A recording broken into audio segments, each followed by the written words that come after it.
நான் வன்னி அரசு என்னும் நான் சட்டப்படி அமைக்கப்பெற்ற இந்திய அரசியலமைப்பின்பால் உண்மையான நம்பிக்கையும்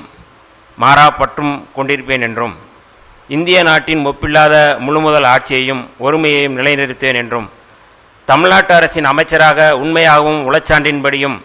என் கடமைகளை நிறைவேற்றுவேன் என்றும் அரசியல் அமைப்பிற்கும் சட்டத்திற்கும் இணங்க அச்சமும் ஒருதலை சார்பும் இன்றி விருப்பு வெறுப்பை விலக்கி பலதரப்பட்ட மக்கள் அனைவருக்கும் நேர்மையானதாக செய்வேன் என்றும் உளமாற உறுதியேற்கிறேன். நான் வன்னி அரசு என்னும் நான் தமிழ்நாட்டு அரசின் அமைச்சர் என்ற முறையில் எனது கவனத்துக்குள்ளாவதும் தெரிய வருவதுமான எந்த பொருளையும் அமைச்சரின் கடமைகளை உரியவாறு நிறைவேற்ற தேவையான அளவுக்கன்றி ஒருவரிடமோ பலரிடமோ நேர்முகமாகவோ மறைமுகமாகவோ அறிவிக்கவோ வெளிப்படுத்தவோ மாட்டேன் என்று உளமாற உறுதியேற்கிறேன்.